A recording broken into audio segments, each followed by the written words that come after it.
어, 주님의 기도로 시작하겠습니다. 소리 잘 들리나 모르겠네. 뒤에까지 잘 들립니까? 오케이. 성부와 성자와 성령의 이름으로. 하늘에 계신 우리 아버지의 이름이 거룩히 빛나시며 아버지의 나라가 오시며 아버지의 뜻이 하늘에서와 같이 땅에서도 이루어지소서.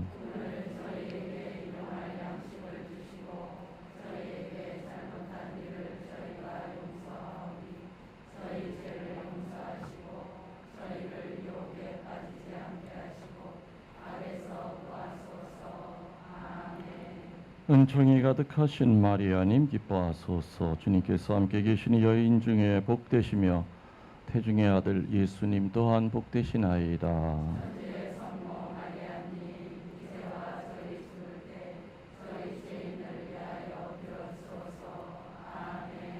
영광이 성부와 성자와 성령께. 성부와 성자와 성령의 이름으로. 참 예수님 반갑습니다.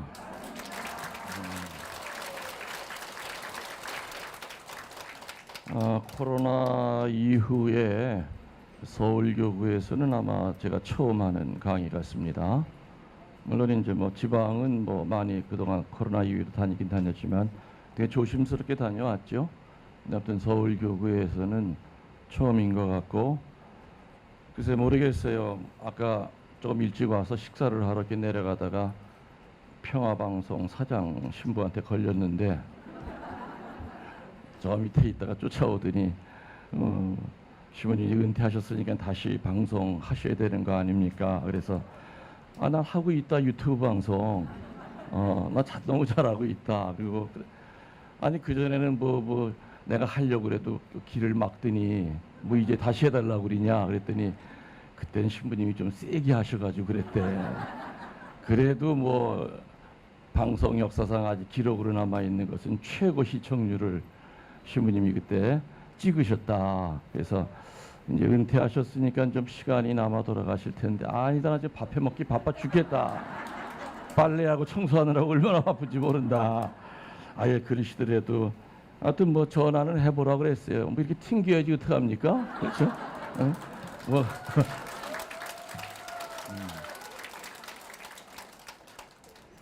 몇 년도인지 기억이 안 나지만은 55주 강의를 저 위에 코스트홀에서 했었어요. 그게 이제 55주가 끝나고 이제 스텝 2로 스텝 3까지 원래 예정이 돼 있었습니다. 스텝 1은 일반적인 영성에 대한 거를 55주 강의했고요. 그다음에 스텝 2는 이제 성경에 관련된 어떤 영성, 그리고 스텝 3는 아울러서 전반적인 걸 얘기하려고 다 짜놨었는데, 스텝 1을 끝나고 난 다음에 뭐 그때 뭐 서울교구 주교님이 딱 막으시더라고요. 그 내용이 왜 막나 그랬더니 뭐 화세 얘기, 뭐 그다음에 인보 얘기, 뭐 이런 거가. 그래요? 여러분들 인보라는 얘기 들어보셨어요? 옛날 교우들은 사도신경에 보면은 고성서라는 말이 나와요. 기억나죠? 고성서가 인보예요. 그 지금 뭐 인보교리가 뭐 없어졌다고 신부님이 그런 얘기 하느냐. 그게 그 문제 때문에 방송국에서 잘렸습니다. 그때 당시에. 그래서 다른 신학자들과 얘기를 해보니까 그게 왜 신부님 전혀 문제가 안 되는 내용인데. 그래서 그때 제가 굉장히 상처를 많이 받았어요. 평화방송에. 그때 PD들은 굉장히 마음이 안타까워했죠. 왜냐면은 그때 제가 감곡에 있을 때인데, 감곡 얼마나 바빴습니까? 빚 갚으랴 사람들은 매일 3,000명씩 몰려오죠. 그 와중에 평화방송 젊은 PD 몇 사람이 와서 3일 동안 안 갔어요. 방송 좀 해달라고. 평화방송이 돈이 없대요. 어차피 이게 돈이 많아야 돈 싸움인데 개신교 시청률한테 이건 따라갈 수가 없대요. 그래서 이게 젊은 PD 몇이서 좀 공격적인 방송을 해보자. 그래서 이 문을 열어주실 분이 누군가를 쭉 찾아봤더니 이제 내가 1번으로 뽑혔대요. 또 왜냐면은 저는 이제 평화방송 강의를 그전에도 종종 나왔었습니다. 근데 신부님이 강의하고 난 다음에는 천주교 신자한테만 전화가 오는 것이 아니라 개신교 불교 신자들한테 전화 온대요. 그 신부님 어디 가면 만나느냐, 그 신부님 책이 뭐가 있느냐. 그래서 신부님은 천주교 신자만 아우르는 분이 아니라 어떤 다른 사람들 비신자들도 신부님 강의를 들으니까 신부님이 하여튼 이번 기회에 좀 해 주십시오. 3일 동안 가지를 않고 매달리길래 알았다고. 그래서 시작이 된 것이 그 스텝 아니었습니다. 그래서 제가 이제 강의를 시작하니까 이제 시청률이 이제 개신교를 따라잡았어요. 그러니까 개신교 쪽에서 몸이 다니까 이제 장경동이라고 하는 그 목사 시간대를 내 대로 끌어내렸어요. 이제 맞불을 넣으려고. 그래도 안 됐습니다. 그래도 훨씬 더 제가 위로 올라갔죠. 아니 잘못 들으면 내가 자랑하는 것처럼 들리는데 전혀 그런 건 아니고 있는 그대로를 얘기 드립니다. 하여튼 그래가지고 그때 참 많은 신자만이 아니라 외인들도 참 많이 들었던 것 같아요. 잘 나가다가 위에서 딱 끊어버리고 나니까 저도 맥이 빠지고 내 다시는 평화방송 와서 하면 내 성을 간다. 그래서 내가 좀 다시 하려면 내 성을 바꿔야 돼요.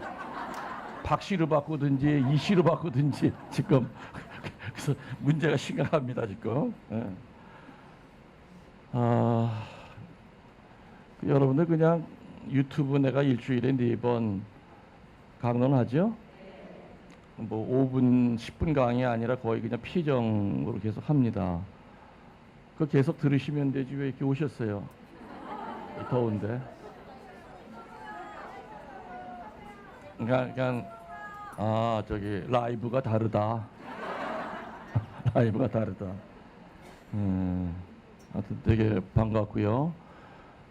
조용한 그 시골에서 살다가 오늘 한양에 처음 오니까 정신이 하나도 없어요.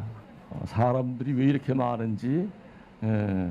그래서 이 정말 그 은퇴한 그곳에서 몇 년 살다가 이렇게 나오면은 정신을 못 차리겠구나 하는 그런 마음입니다.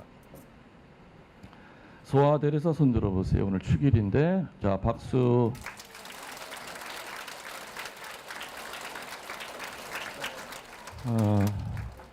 소아데레사 성녀는 사진이 남아있죠. 흑백 사진이 남아있어요. 굉장히 아주 아름답고 순박하게 생기신 분이에요. 소아데레사 성녀는 15살에 깔멜에 들어가서 24살에 병으로 죽었습니다. 그러니까 9년 동안 수도 생활을 했어요. 열심히 했죠. 그분이 성녀가 된 직접적인 계기는 병중에 있으면서 쓴 이렇게 일기예요. 그 일기가 나중에 책으로 나오면서 기적이 없어도 특별한 일을 하지 않아도 작은 일에 충실하면은 이렇게 아름답게 살 수 있구나 하는 거를 그 소아 테레사 성녀의 그 삶의 일기를 보면서 교회는 이런 분들도 성녀가 될 수 있다. 그래서 소화라는 이름을 교회에서 붙여줬어요. 작은 꽃. 꽃은 두 종류가 있죠. 소화가 있고 은화가 있어요. 은화는 숨어 있는 꽃이에요. 소화는 작은 꽃. 옛날부터 박해 피해서 순교촌에 숨어 살던 교우들을 은화라고 불렀어요. 숨어 있는 꽃들이었고, 그리고 박해가 없는 시절에도 매사에 작은 일을 하느님께 봉헌하며 산 사람들은 그것 자체로 그분들은 성녀다. 그래서 소아 데레사 성녀의 삶을 보면서 우리 같이 평범하게 지지고 볶고 사는 사람들도 정말 열심히 살면 성녀가 될 수 있구나 하는 그 희망을 주시는 성녀가 바로 소아 데레사 성녀죠. 그래서 한동안은 제가 소아 데레사 성녀 때문에 신학생 때 그분을 짝사랑을 해서 아주 몸이 다른 적이 있었어요. 신학생 때. 그래서 그분 사진이라면 사진은 다 모아가지고 내 방에다 잔뜩 도배를 해놓고 그분 책 그분이 하신 얘기는 성서는 못 읽어도 그분이 하신 얘기는 내가 달달 외웠던 적이 있습니다.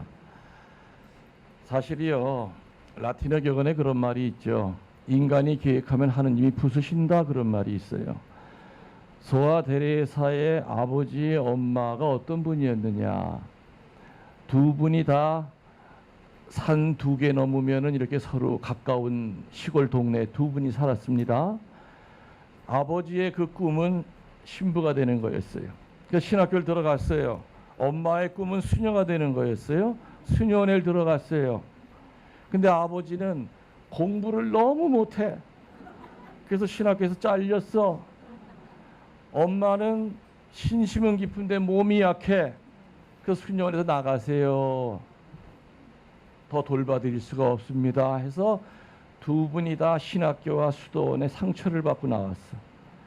그 양쪽 시골에서 사는데 중신이 들어왔어요. 예? 그래서 두 분이 만나자마자 그냥 눈에서 그냥 반짝반짝반짝. 그 두 분이 결혼했답니다. 그래서 그 사이에서 10사람인가 숫자 잘 모르겠다. 그 약해도 애는 잘 나요.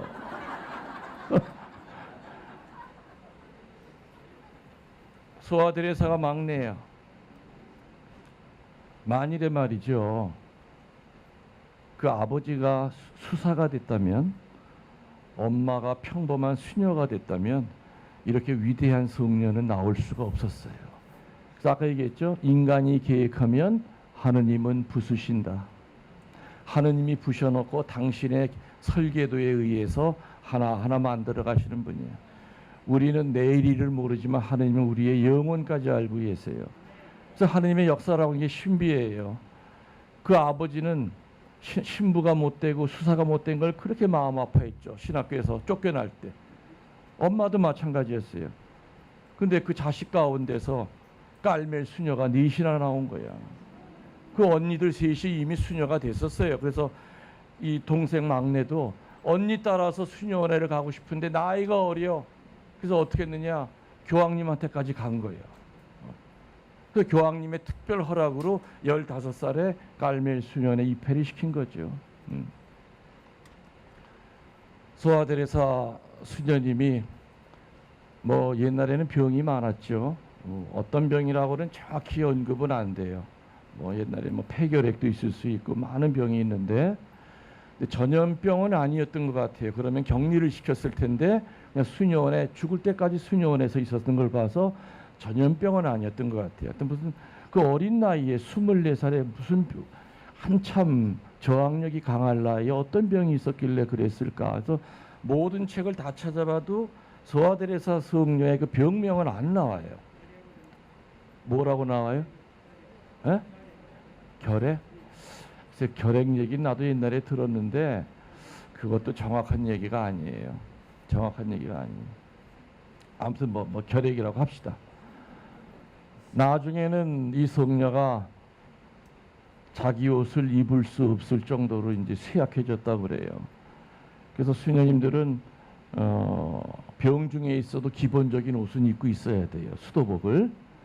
그러니까는 그 다른 수녀님이 소아 데레사 그 수녀님의 옷을 이렇게 입혀줬는데 옛날에 수도복은 되게 복잡해요. 옷핀으로 많이 꽂아야 돼. 꽃핀으로 머리 베일도 뒤도 꽂아야 되고 이 안에도 꽂아야 되고.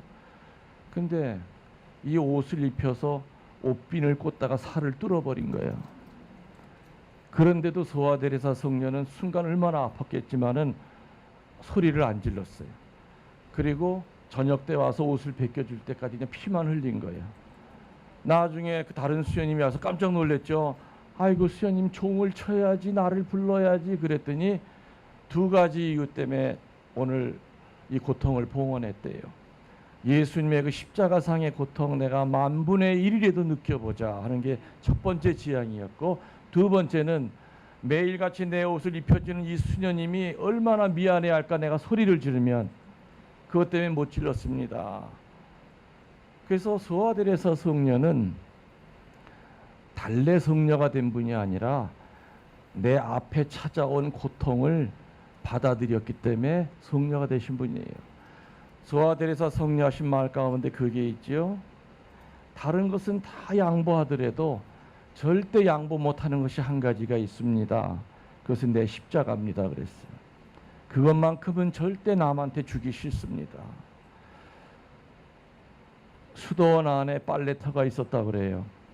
수녀님들이 이제 빨랫감을 가져와서 흐르는 물 앞에서 이제 빨래를 막 빨래 방맹이질 했겠죠.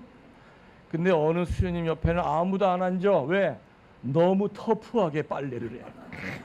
그냥 비늘 구정물이 다 튀어 옆에. 그러니까 다른 수녀님들이 아우 안 앉아. 근데 누구만 그 옆에, 그치, 소아데레사 수녀님만 그 옆에 일부러 앉아서 그 구정물을 다 받았대요. 다른 수녀님들이 물었겠죠.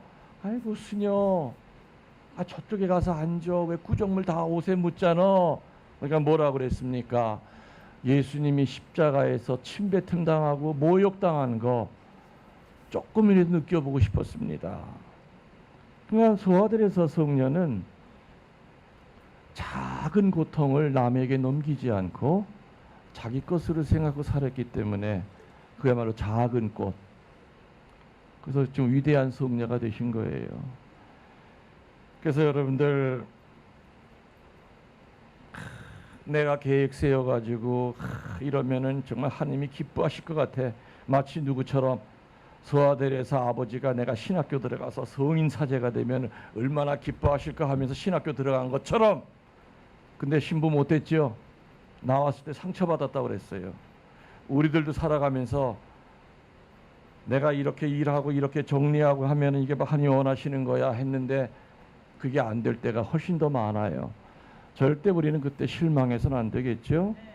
하느님은 우리보다 몇 수를 더 앞을 내다보고 계세요.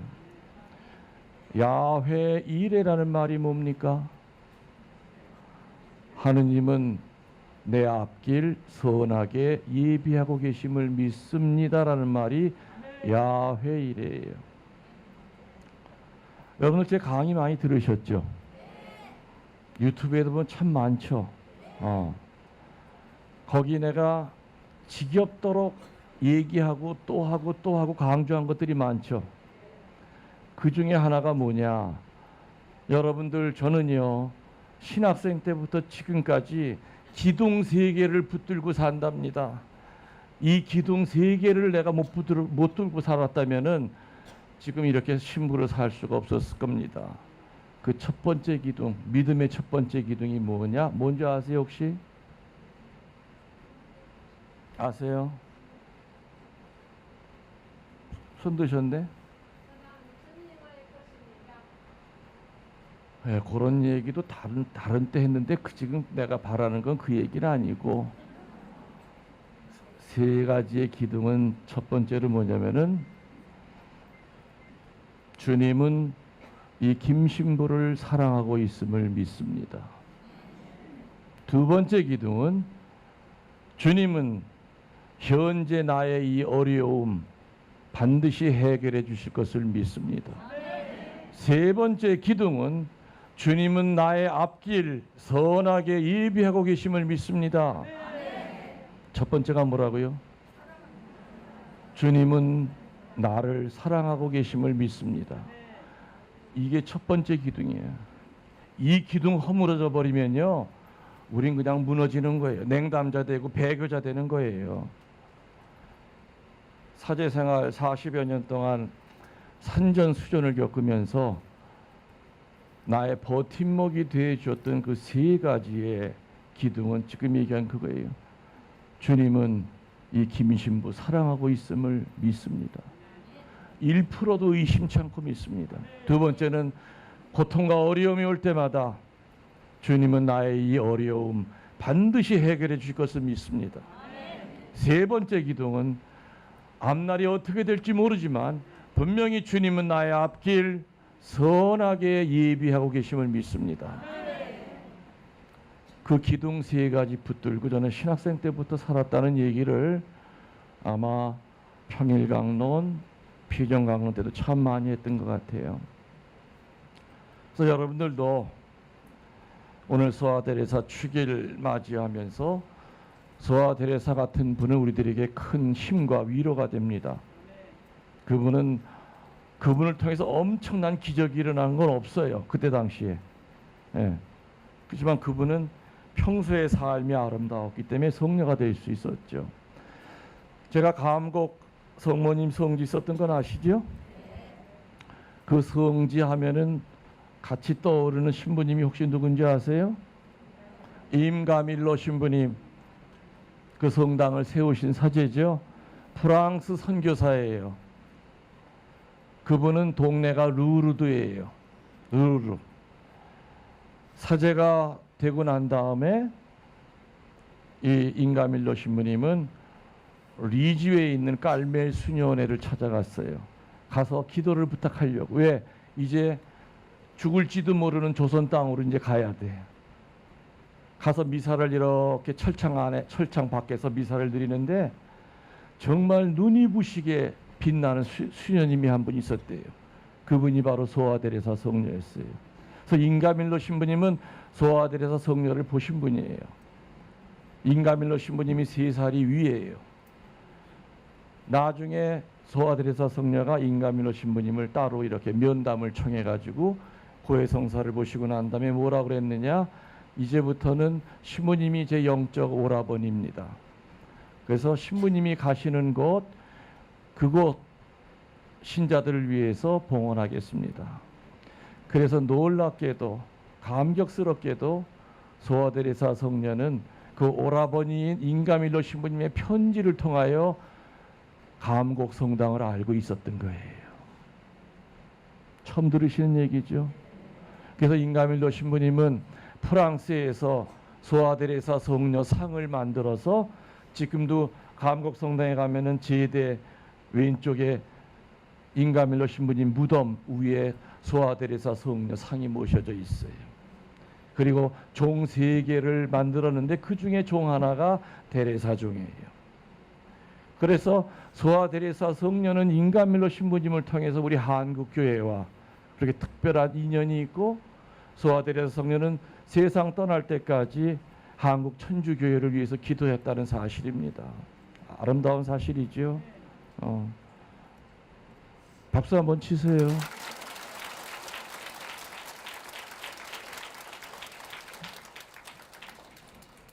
자, 오늘 소아데레사 성녀 축일이기 때문에 뭐 예정에 없던 얘기를 이렇게 했는데,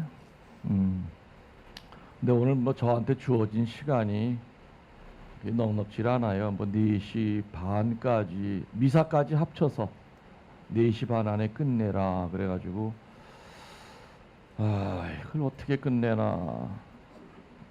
뭐 시동 거는 데만 30분이 걸릴 텐데 이거 뭐 괜히 큰 주제를 건드렸다가는 지금 뭐 10분의 1도 못하고 끝낼 것 같고, 그래서 저는 하루 종일 해달라고 하면 고민을 안 해요. 근데 1시간 반 90분짜리 강의 이런 식으로 나가면은 그때부터 고민이 되는 거예요. 뭘 어떻게 얘기를 해줘야 될까. 그래서 저는 정말 강론 짧게 하는 신부님은 그렇게 부러워. 평일 강론 5분에 끝나고 주일 강론 8분에 끝나는 신부님 보면, 야, 어떻게 저런 은사를 받으셨을까. 정말 놀라워. 나는 아무리 짧게 하더라도 30분 이상을 해야 돼요. 오늘 여러분들과 이렇게 얘기하고 싶었던 내용은 이제 벌써 이제 우리 하반기죠. 올 한 해. 뭐 하다 보면 이제 금세 또 대림절 다가옵니다. 10월 지나고. 그래서 내가 다시 또 뭐 올해는 서울교구는 피정이 다시 안 잡혀 있어요. 이게 끝이에요. 서울교구는 처음이자 마지막으로 이제 오는 건데, 그래서 좀 전반적으로 우리들의 신앙을 한번 좀 이렇게 좀 짚어줬으면 좋겠다 하는 생각이 들어서 어떤 성경 귀절을 내가 이렇게 선택했냐면, 잃어버린 아들 아시죠? 한번 읽어보겠습니다. 어떤 사람이 2 아들을 두었는데 작은 아들이 아버지에게 제 몫으로 돌아올 재산을 달라고 청하였다. 그래서 아버지는 재산을 갈라 2 아들에게 나누어 주었다. 며칠 뒤에 작은 아들은 자기 재산을 다 거두어 가지고 먼 고장으로 떠나갔다. 거기서 재산을 마구 뿌리며 방탕한 생활을 하였다. 그러다가 돈이 떨어졌는데 마침 그 고장에 심한 흉년까지 들어서 그는 알거지가 되고 말았다. 중간 생략하고요.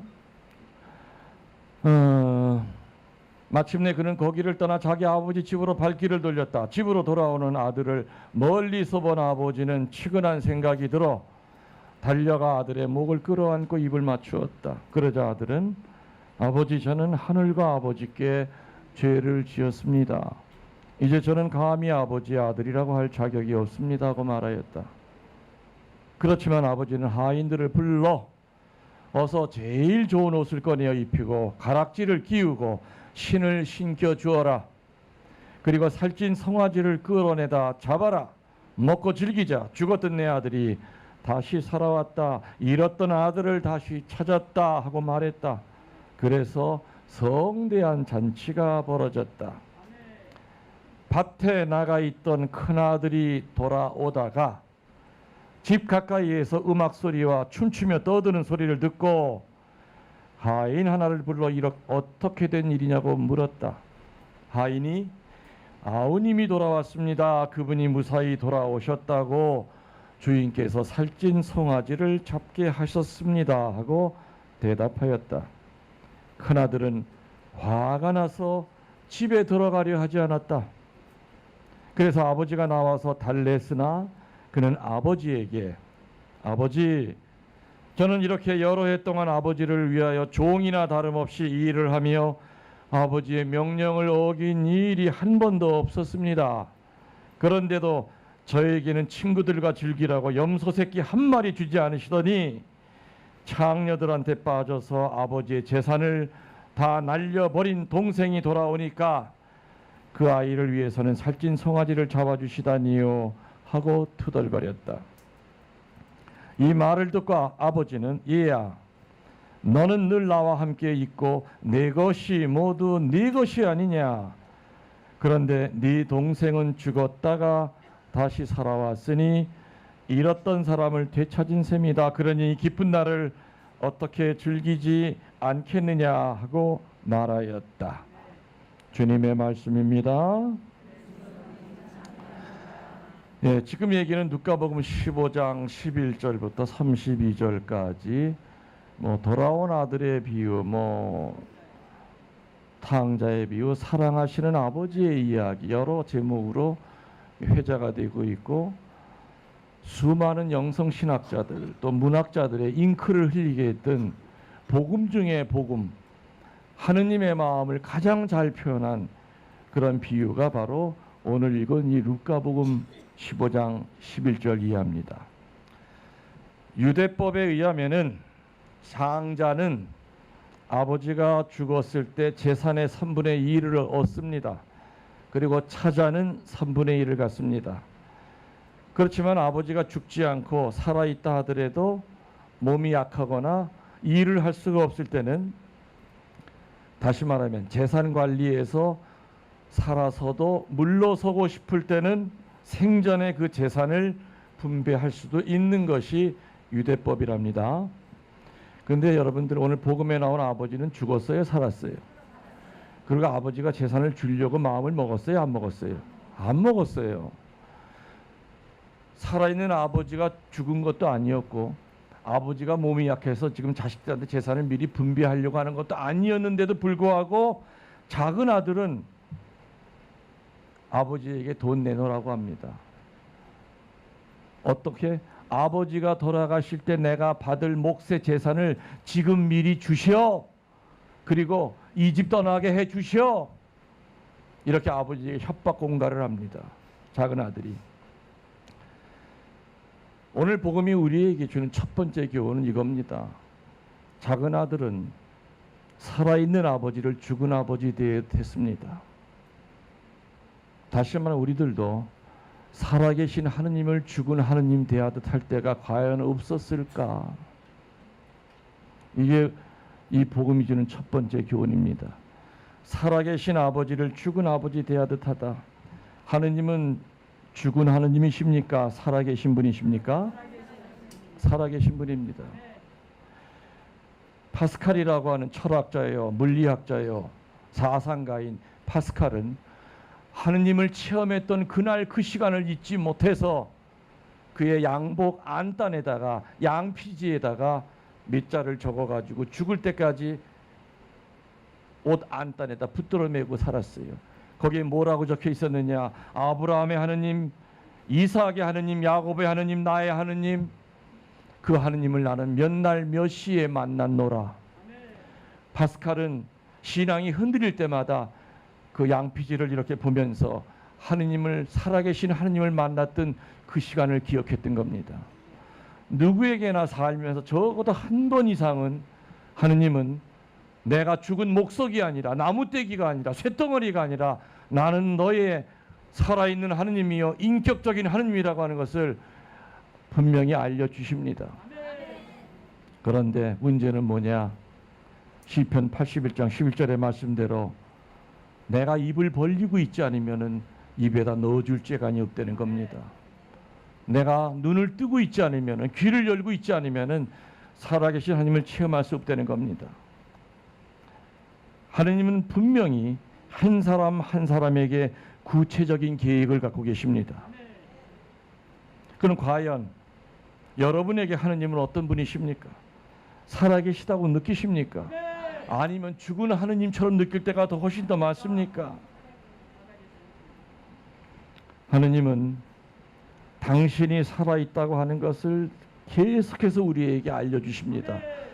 적어도 몇 가지의 출구를 통해서, 통로를 통해서. 첫 번째는 말씀을 통해서 하느님은 내가 죽은 야훼가 아니라 살아있는 하느님을 알려주십니다. 두 번째로 하느님은 성사를 통해서 당신이 살아계신 하느님이라는 걸 알려주고 계시죠. 세 번째로 하느님은 체험을 통해서 내가 죽은 하느님이 아니라 산 자의 하느님이라는 걸 알려주십니다. 이 세 가지 크게 말씀, 성사, 또 체험. 첫 번째가 말씀이었습니다. 말씀을 통해서 하느님은 당신이 어떤 분인지를 알려준다고 그랬죠. 히브리서 4장 12절에서 13절에 그 유명한 말씀에 대한 얘기가 나옵니다. 하느님의 말씀은 살아있고 힘이 있으며 어떤 쌍날 칼보다도 더 날카롭습니다. 그래서 사람의 마음을 꿰뚫어 영혼과 정신을 갈라놓고 관절과 골수를 쪼개서 그 마음속에 품은 생각과 속셈을 드러냅니다. 하느님 말씀이 살아있대요. 힘이 있대요. 쌍날 칼보다도 더 날카롭대요. 그래서 우리들의 영혼과 정신을 갈라놓고 그 속에 숨어져 있는 생각과 욕심을 드러내는 것이 말씀이라고 그랬습니다. 그런데 이게 안 통하는 인간들이 많아요. 분명히 하느님의 말씀은 살아있는데 한 번도 살아있는 걸 못 느껴. 한 번도 힘이 있는 걸 못 느껴. 한 번도 그 하느님의 말씀이 칼날이 돼서 내 이 더러운 영혼 안에 들어와서 그 더러움을 끄집어내는 것을 체험을 못한 사람이 많다 이겁니다. 어떤 사람이 그런 사람이냐? 두 종류의. 첫 번째, 성령이 함께하지 않는 인간은 절대로 이 말씀은 남의 이야기예요.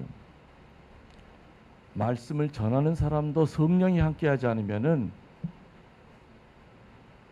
절대로 사람을 변화 못 시키죠. 말씀을 듣는 자도 마찬가지죠. 제가 신학교에서 신학생들을 가르칠 때, 설교를 가르칠 때 신학생들이 제일 궁금해하는 게 뭐냐면은, 신부님, 위대한 설교가는 타고나는 겁니까? 신부님은 어떻게 해서 피정지도 신부가 되셨습니까? 어떻게 긴 시간 동안을 얘기하실 수 있습니까? 어떻게 긴 시간 얘기하면서 듣는 사람은 짧게 느끼게 할 수 있습니까? 그 재주가 뭡니까? 물어요. 그래서 저는 그렇게 얘기합니다. 좋은 설교가가 되려면 네 가지의 조건이 필요하는데, 가장 영향을 덜 주는 것부터 얘기하면 첫 번째가 선천적인 것도 있다. 어느 정도는. 목소리가 나쁜 것보단 좋은 게 낫겠죠. 그죠? 또 어느 집안은 말 잘하는 집안이 따로 있어요. 그런 집안이 있어. 어느 집안은 말 못하는 벙어리 집안이 있어요. 추석날 모여도 한마디도 안 들려. 그냥 밥만 먹고 가. 근데 말 재미나게 하는 집안이 있어요. 웃음꽃이 펴요. 식구들 모이면 뭐 오빠 동생 하면서 너무너무 재미있게 헤어져. 거기다 술까지 같이 잘 먹어. 더 재밌어 이거는, 이 집안은. 근데 이런 건 선천적인 거고 영향을 제일 덜 주는 것이다. 그 다음으로 영향을 덜 주는 거 세 번째가 뭐냐면은 후천적인 노력이 있어야 된다고 그랬죠. 저 같으면은요, 신학생 때 내가 내 발음을 잘 몰라요. 그래서 옛날에 그 워크맨이라고 한 조그만 녹음기에다가 내가 그 앞에다 두고 강론을 준비를 해서 강론을 합니다. 그리고 난 다음에 들어봅니다. 들어보니까 내가 어느 발음이 안 되는구나. 어느 발음은 그냥 대충 넘어가 버리는구나. 내가 그걸 깨달아요. 그러면 그 발음을 제대로 내기 위해서 아나운서들이 하듯이 입에다가 볼펜을 물고 수천 번을 난 얘기했어요. 이런 건 후천적인 노력이에요. 어차피 설교는 대중연설이기 때문에 니다까지 정확히 전달이 돼야 돼요. 여러분들 아나운서들이 말꼬리 흐리는 거 봤습니까? 아니에요. 정확하게 니다까지 전달이 돼요. 근데 신부님들 보면은 자기는 똘똘이 얘기한 것 같지만 앞에서 들으면은 끝말을 흐려버려. 정말 많아요, 그런 신부님들. 이런 건 후천적인 노력이에요. 그리고 또 저는 신학생 때부터 자료를 많이 주워 모았어요. 신문 보다가 감동적인 얘기가 있으면 스크랩을 해가지고 붙여놓고, 이런 것들이 전부 다 나중에 좋은 설교가가 되기 위한 자료 준비죠. 이건 후천적인 노력이에요. 그 다음에 두 번째로 중요한 것이 뭐냐? 체험이 있어야 돼요. 체험이. 모든 신부님들이 저와 같이 똑같은 체험을 할 수는 없습니다. 그렇지만은 인용은 할 수 있어요. 그렇겠죠? 근데 인용할 때 주의할 것은 뭐냐? 인용 부호를 반드시 붙여줘야 돼요. 그래서 어느 신부님이 내가 한 얘기를 피정 때 했대요. 근데 마치 그 신부님이 체험한 것처럼 얘기했대요. 듣는 신자들은 이제 마음의 죄를 짓기 시작하는 거예요. 저 둘 중 안에 하나는 거짓말이야. 토시도 안 틀리고 둘이 똑같아. 인용보호를 붙여야 돼요. 제 셋째 동생이 신부예요. 아십니까? 지금 일본에 가서 사목하고 있지만은 그 동생 신부도 피정지도를 해요. 오래전에 마산에 그 피정을 시키러 갔습니다. 제가 피정을 끝나고 난 다음에 거기 회장들이랑 저녁을 먹는데 그 중에 회장 하나가 아주 조심스럽게 저한테 얘기를 해요. 신부님, 석 달 전에 김대열 신부님이 와서 강의하고 가셨는데 오늘 신부님이 강의한 거랑 똑같대, 내용이. 어떤 체험 얘기를 했는데, 신부님 이거 저는 성격이 급해가지고 이걸 물어보지 않으면 오늘 잠을 못 자겠대. 저만이 아니라 여기 회장들 다 똑같이 느꼈을 거라는 거예요. 어떤 얘기가 똑같으니까 어떤 얘기를 하는데 이 동생이 인용부호를 안 붙인 거야. 따왔다는 거를. 그래서 어떻게 해요? 내가 동생을 살려야 되잖아. 내가 형인데, 아우 죄송하다고, 동생 건데 내가 이렇게. 그리고 내가 차 타고 올라오면서 동생한테 전화를 했어요. 사베리오야, 나 지금 마산에서 강의하고 올라가는데 너 몇 달 전에 왔다 갔다더라. 예, 형 왔다 갔어요. 근데 너 혹시 그런 얘기 했니? 예, 형 거 인용을 제가 많이 합니다. 근데 어떤 얘기를 너 인용을 안 했나 봐. 그래서 오늘 나도 그 똑같은 얘기를 했는데 신자들이 엄청 분심 들었다고 나한테 대놓고 얘기하더라. 아이고 어쩌지, 나 분명히 인용부 뒀는데. 근데 걱정하지 마, 그냥 형이 네 거 뺏긴 걸로 했어. 그러니까 앞으로 요 얘기는 그냥 계속 네 거야. 내 거가 아니라. 형답죠?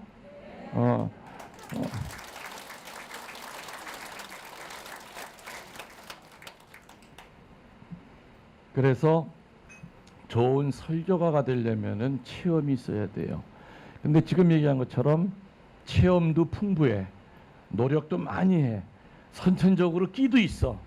이 세 가지를 완벽하게 갖추고 있다 하더라도 이 첫 번째 게 없으면 안 돼요. 그 첫 번째 게 뭐냐?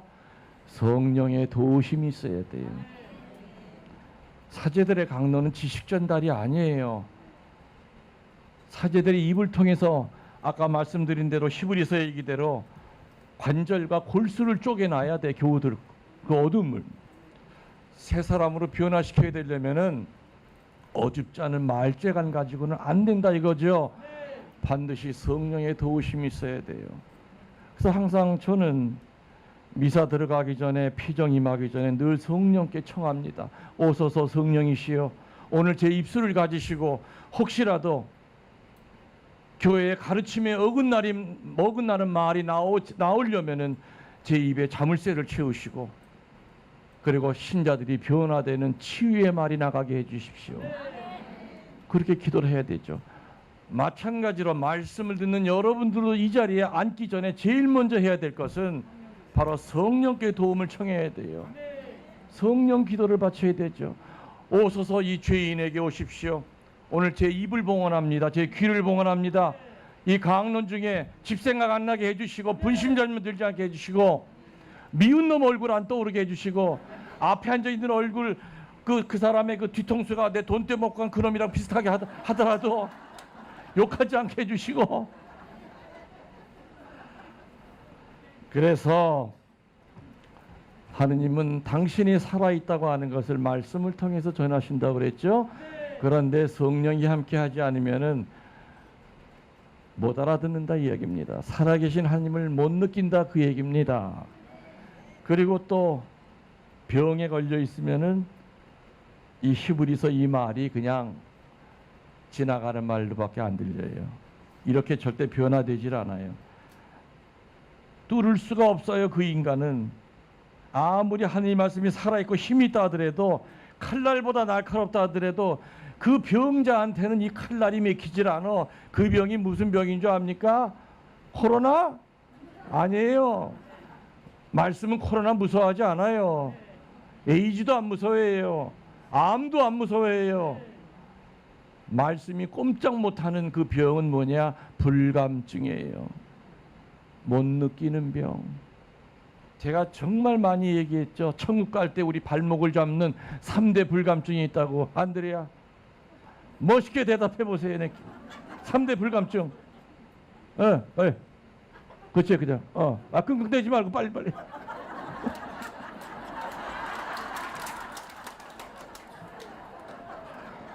에휴, 내가 믿고 물은 내가 잘못했어. 안드레야, 나와. 괜찮아. 이제 안 물을게. 나와서 자리에 앉아 들으셔. 근데 오늘 이후로는 잃어버리지 말아야 돼. 천국 가를 때 우리 발목을 잡는 이 병에 걸리면 김웅열 신부도 못 가. 프란치스코 교황님도 못 가고요. 못 가. 첫 번째가 은총의 불감증, 두 번째가 죄의 불감증, 세 번째가 말씀의 불감증이에요. 은총의 불감증 환자의 특징이 있어. 뭐든지 병은 특징이 있죠. 이 은총의 불감증이라고 하는 이 병에 걸리는 환자의 특징은 뭐냐? 은총만 찾아 돌아다녀. 은총 찾아 산만리. 무슨 전설의 고향도 아니고. 근데 은총은 찾아 돌아다니는 게 아니야. 오늘 여러분들이 와서 여기서 새로운 은총을 받는 것이 아니라 은총을 발견하는 거예요. 은총은 어디서 발견해야 되느냐? 내 집에서부터 발견해야 돼요. 그리고 내 역사 안에 오신 하느님으로부터 발견해야 돼요. 내 집에서 은총을 발견 못하면 로마 교황청에 가도 은총 발견 못해요. 은총은 찾아 헤매는 것이 아니라 겸손하게 발견하고, 발견만 하면 안 되죠. 인정해야 돼요.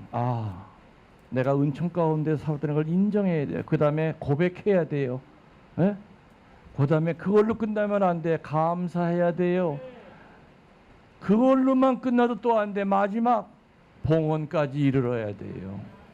예수님께서는 환자 치유시킨 다음에 네 몸이 나았다는 것을 사제에게 보이고 모세가 정해준 대로 예물을 봉헌하라고 그랬잖아요. 하느님 땡큐 이건 말 한마디 돈 하나도 안 드는 거예요. 그러나 봉헌까지 하는 건 쉬운 게 아니에요. 그래서 은총이라고 하는 것은 찾아 헤매는 것이 아니라 이미 와 있는 은총을 겸손하게 발견하고 인정하고 고백하고 감사하고 마지막 뭐? 봉헌까지 이르러야 그 병으로부터 해방이 되는 거예요. 여러분도 이제껏 천주교 신자 생활 하시면서 대답해 보세요. 스스로 속으로. 순수한 감사의 예물 몇 번이나 봉헌해 보셨나? 저는요 참 슬프게도요 사제생활 하면서 천주교 신자들한테 받는 것보다 개신교 교우들한테 감사임을 받아본 게 훨씬 더 많습니다. 개신교 신자들은 내 방송 듣고 감사임을 들고 찾아와요. 무슨 좋은 일이 있어서 오셨습니까? 아니래. 지금 집안 엉망진창인데 근데 이 감사임을 왜 들고 오셨어요? 신부님이 강론 때 얘기하셨잖아요. 감사는 미리 땡겨 하는 거라고. 좋은 일 벌어졌을 때 감사하는 건 50점이지만 감사할 건덕지가 하나도 없는데도 불구하고 미리 땡겨서 감사한 건 150점이다. 피정 때 얘기하신 거 들었다 이거예요. 그래서 미리 갖고 왔대. 신부님 솔직히 저 이 돈 꼬 가지고 왔대. 이 돈 꼬 가지고 올 때 남편이 미친년 소리 했대요. 너 그 돈 갖다 어디다 주려고 목사 갖다 주려고 그러냐? 아니 신부 갖다 주려고 그래. 감사는 결과가 생겼을 때 감사하는 건 그건 아주 소극적인 감사예요. 해결될 기미가 보이지 않을 때 미리 감사해야 되죠. 그래서 3대 불감증 중에 첫 번째가 이 은총의 불감증. 너무나 많은 사람들이 이 불감증에 걸려 있어요. 여러분들 오늘 여기 어떻게 오셨습니까?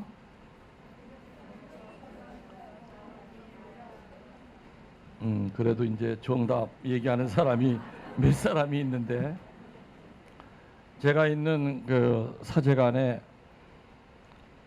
한 달에 2번만 딱 신자들을 불러서 미사를 드려요. 일요일 날. 예, 이제 제가 운영하는 이제 카페가 있습니다. 커피숍이 아니라 인터넷 카페가 있습니다. 거기 가면 각 방이 있죠. 경상도방, 전라도방, 뭐 제주도방. 각 방에 들어가서 방장에게 신부님 미사를 가고 싶습니다 하고 신청을 하면은 오는 순서대로 15명을 잘라요. 왜냐면 2층 다락방이 더 이상 못 들어가. 그래서 그래요. 예.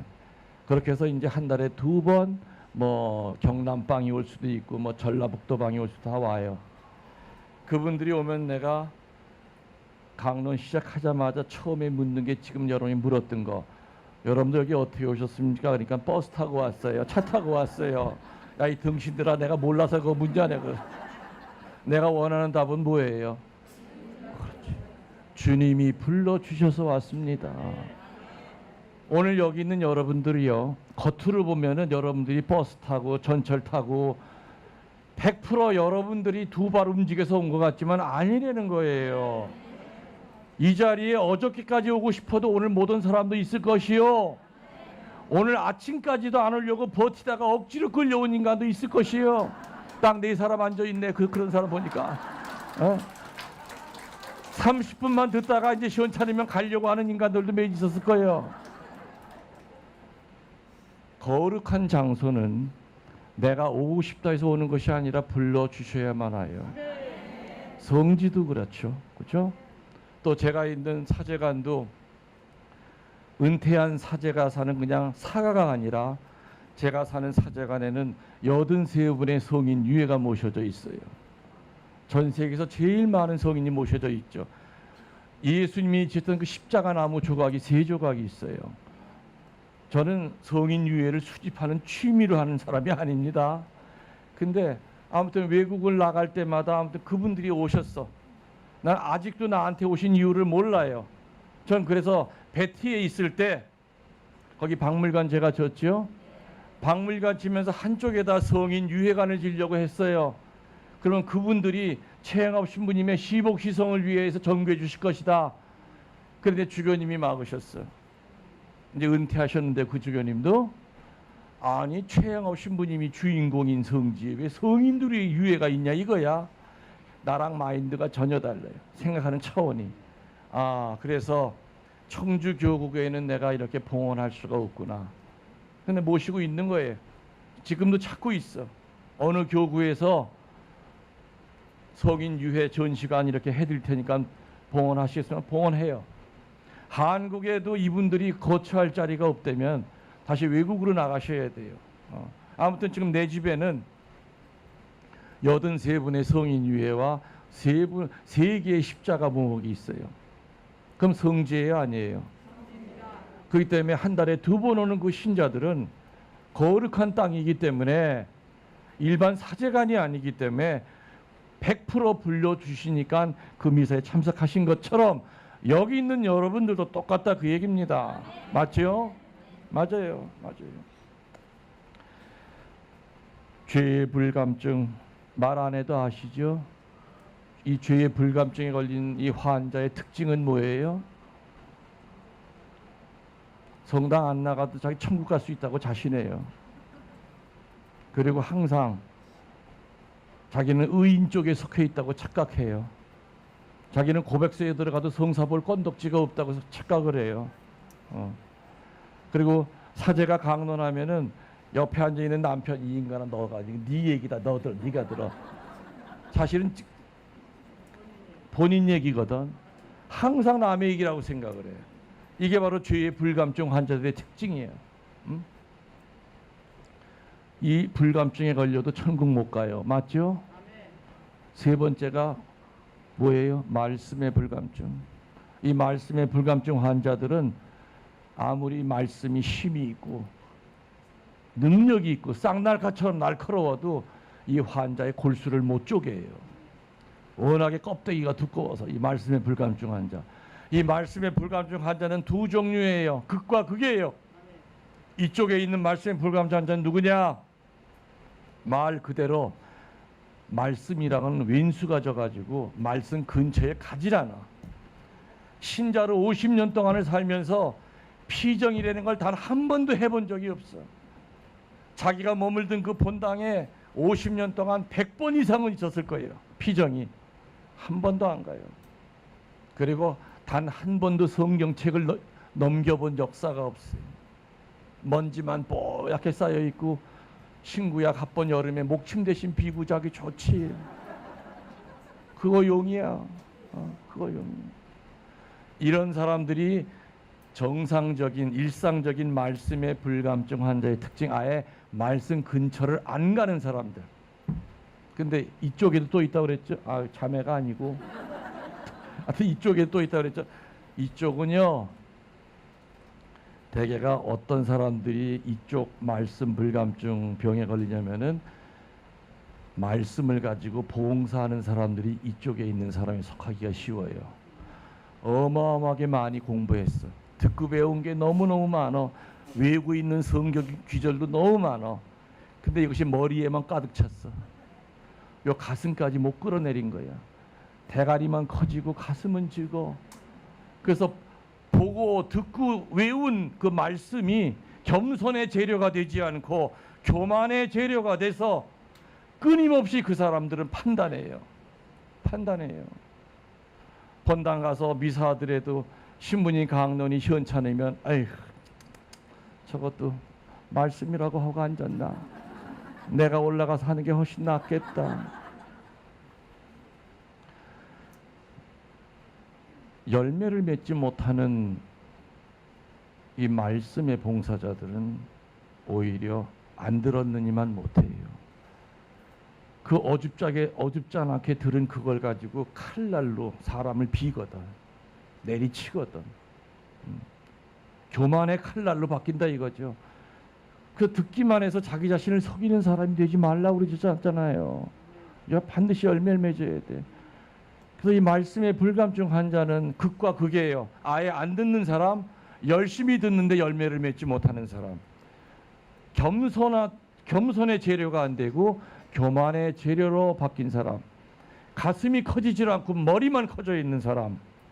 이런 사람들은 아무리 말씀이 힘이 있고 능력이 있고 쌍날칼처럼 날카롭다 하더라도 그 두꺼운 껍데기를 뚫을 재간이 없다는 거죠. 그래서 살아계신 하느님은 우리들에게 말씀을 통해서 봐라 내가 살아있는 하느님이다. 김웅열 신부의 입을 통하여 일주일에 4번에는 유튜브 강론을 통해서 살아계신 하느님, 인격적인 하느님이라는 걸 알려주신다. 그 뜻입니다. 두 번째로 뭐라 그랬죠? 뭘 통해서?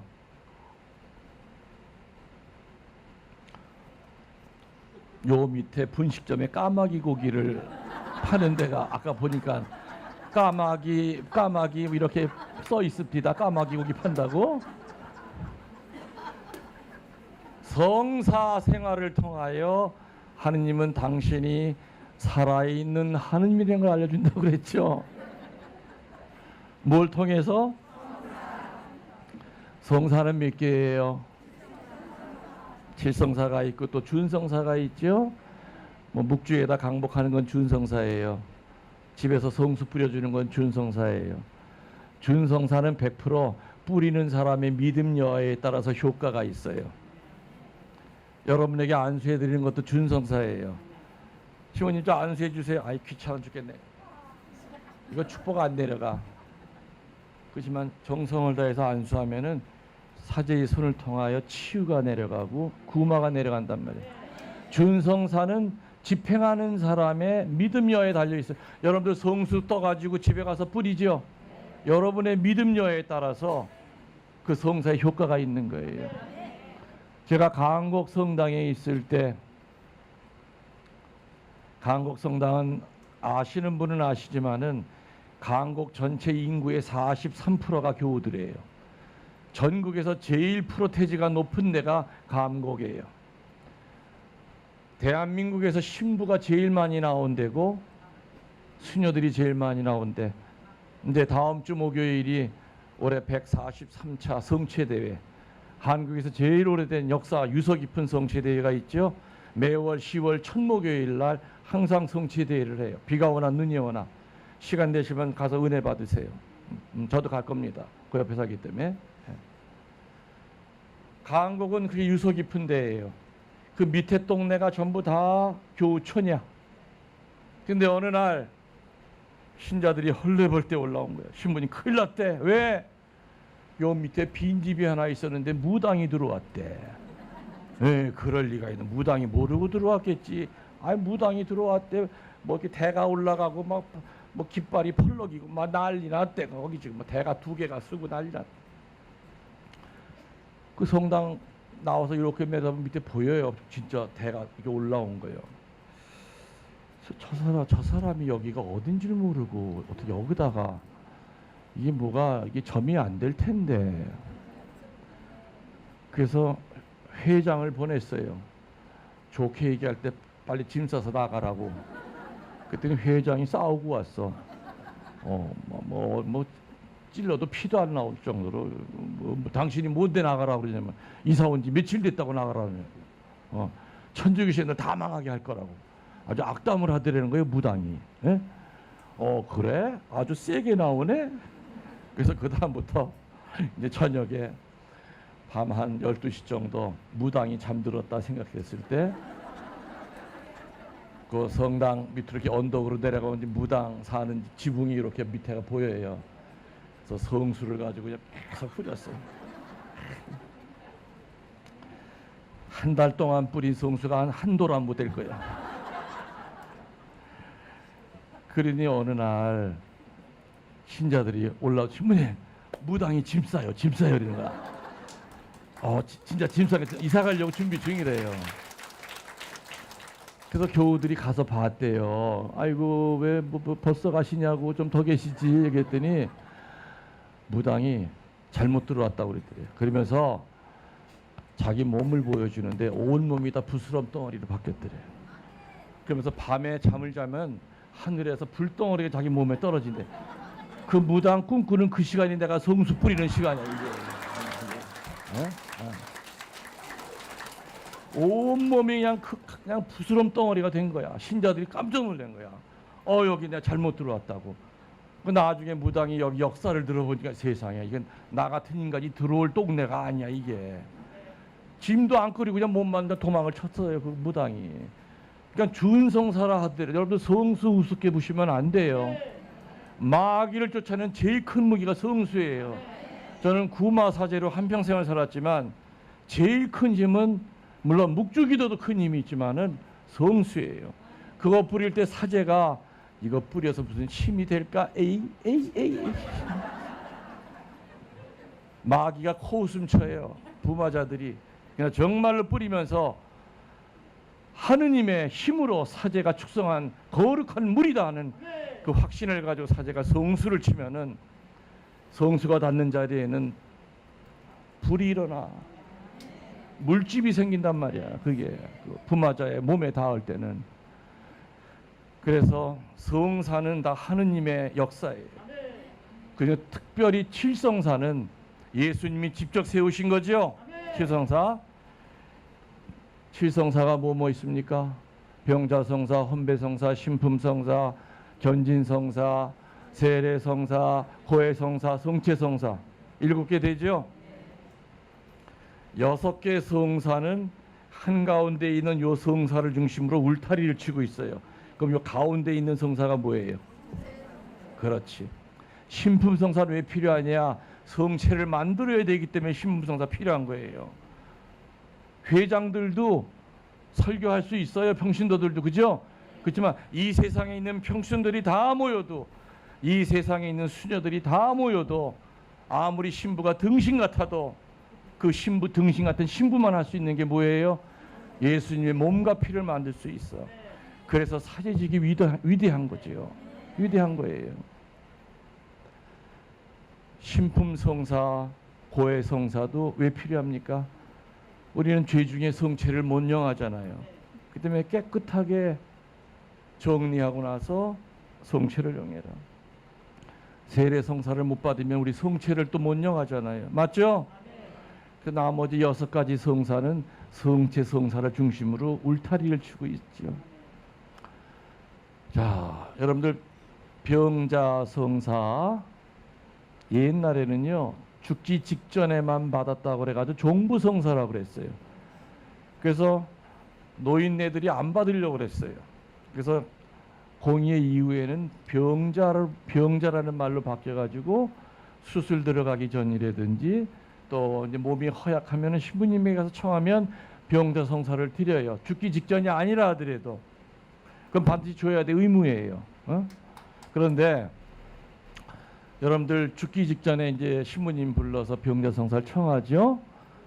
근데 여러분 생각이 어떠세요? 병자성사 받고 죽는 교우들이 몇 프로나 될까? 놀랍게도 3%밖에 안 돼요. 냉담 중에 죽기 때문에 못 받고 죽고요. 갑자기 죽기 때문에 어저께까지 운동하던 사람이 갑자기 죽어 부를 시간이 없죠. 또 어떤 분은 본인은 정말 신부님을 청하고 싶은데 자식 새끼들이 다 냉담자야. 아무리 얘기해도 안 불러줘 신부님을.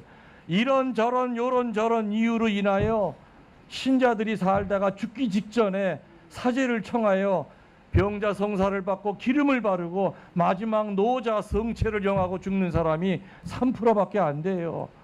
그래서 병자 성사 받고 죽는 것도 얼마나 큰 은혜인지 몰라. 그 3%의 신자들은 비록 말은 못하고 의식은 잃어도 귀는 살아있어. 아, 신부님이 와서 지금 내 이마에다가 기름을 바르고 있구나. 양손에 기름을 치고 있구나.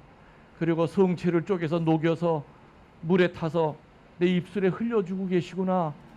의식을 이의식 다 알아들어. 그거는 귀로 다 들어. 사람은 죽기 직전에가 제일 마귀 장난이 심하다고 그래요. 그때는 의지도 약하고 의식도 없고 그렇기 때문에 죽기 숨 끊어기 직전에가 마귀가 제일 유혹이 심하다고 그래. 그래서 귀에다 대고 마귀가 속삭인대요. 아유 바보야, 하느님 없단다. 하느님이 때문에 너 이렇게 암으로 죽게 내버려 뒀겠니? 하느님 원망하고 죽어라. 이게 마귀가 속삭인데, 그때 사제가 와서 이마와 양손에 기름을 바르면서 도유를 하면서 성체를 넣어줄 때는 마귀는 그냥 꼬리를 감추고 내뺀다 이야기죠. 그래서 토마스 아퀴나스 성인은 그런 얘기하죠. 인간은 살 때도 중요하지만 죽기 직전에도 중요하다. 왜냐하면 죽기 직전에 마음 먹은 그것이 영원히 간대요. 죽기 직전에 하느님을 원망하고 죽었으면 죽어서도 영원히 원망한대요. 죽기 직전에 하느님을 찬미하고 죽으면 죽어서도 영원히 찬미한대요. 그래서 죽음을 앞둔 사람에게 반드시 필요한 것이 병자성사예요. 병자성사.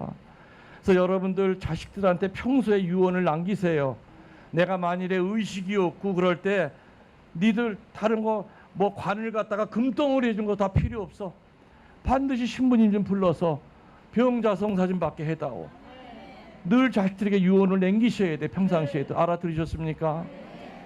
그 병자성사를 통해서 죽음을 앞두고 정말 성령이 지켜주시면서 천사가 이끌고 할 때 살아계신 하나님을 눈으로 보는 거죠. 그래서 병자성사를 통해서도 임종을 앞둔 교우들은 하느님을 체험을 해요. 한 10분만 쉬겠습니다. 그리고 나가셔서 혹시 내 노래 CD라든지 책은 지금 다 떨어졌어요. 제 책 다 떨어지고 내 그 강의 CD는 가져왔으니까 이제 노래 CD도 있어요. 네. 한 10분 쉽시다. 영광이 성부와 성자와 성령께 같이 이제와 항상 영원히 아멘. 신부님 감사합니다.